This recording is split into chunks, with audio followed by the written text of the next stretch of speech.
down here at Carlisle Villa, the middle of nowhere. You know we're in the middle of nowhere because coming up the M6, it says Carlisle, and just above it in big letters it says Scotland. Yeah, we're not far off. We're not Scottish though. But a lovely gym. Really smart. I couldn't find it. It's just down a little side street behind a load of houses. Yeah, everyone often gets lost coming down here. Yeah, it's a little labyrinth, but once you get inside, it's beautiful, isn't it? Yeah, it's nice, especially the new extension. We're probably grateful for that. And I've come to catch up because your stablemate, Mark, he won the ABAs this year. But you returned after a bit of a layoff, about 4 years out, was it? Yeah, 3 or 4, yeah, quite a long time really. And in fact, it must be one of your first fights, your first comeback fights since the layoff. I called you about a year ago, it was on Atkinson Lions show, and you beat a girl called Laura Walker, I think her name was. Yeah, that's right. And it was a great fight. But you really stood out, you made me smile. Thanks, mate. Beautiful boxer.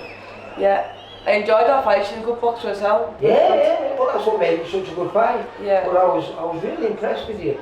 And then I think I sent you bought your video, and I sent the video over to you. And I've been keeping an eye out for you, you know, and looking out for how well you've been doing.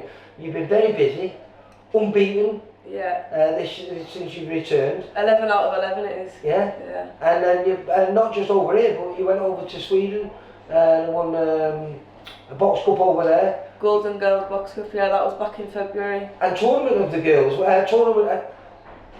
top boxer of the tournament. Yeah, best technical boxer, that was the award I got. Yeah. And I was selected 1 out of 4 girls to be crowned the Golden Girl, but I just fell short by 1 vote. So obviously I was gutted, but the other girl was good, so she didn't deserve it. But I want to go back next year and move up away and hopefully beat her. Well, I'm going to beat her. And prior to that, you won the Winter Cup, which is a ladies' competition. Yeah, that was in, I think it was December. So that was my first box cup since my return. That was 3 fights, 3 days as well. Well, it was 2 fights, 2 days. Sweden was free on the bounce. And what stopped you from boxing? You know, let's be known, right back to the beginning. How did you first start getting into boxing and how old were you? So I think I was 10 or 11. I did play football, I used to run, but all my friends used to go see Charlie Shepherd in Raffles, so I think it was just more of like a social thing, a bit of fitness, but I ended up loving it. And then obviously he wasn't affiliated, so I couldn't take it any further.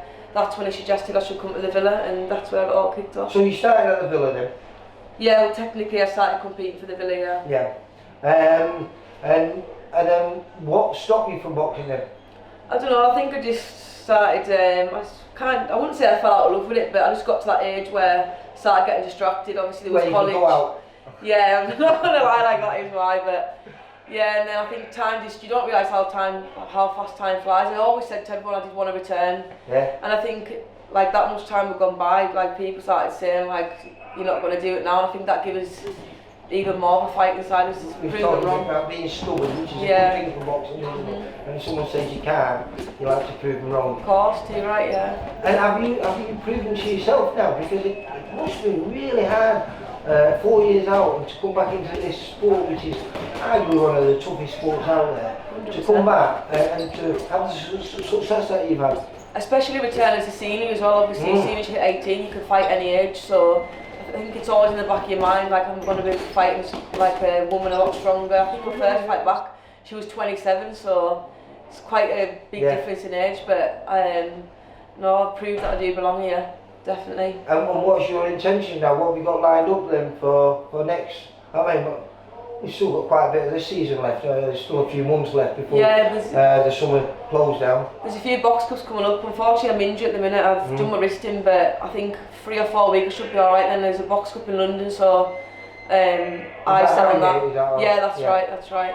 Yeah, and then I think Hull is probably one of the last ones of the year, is it? Yeah, there's that one. I think, but I don't know if we were struggling to get in that or not. The entries fill up quite fast. I think there's one in Manchester now that's just started last year, isn't there? Manchester. That's the one that I think, unfortunately, I might just. You're gonna miss.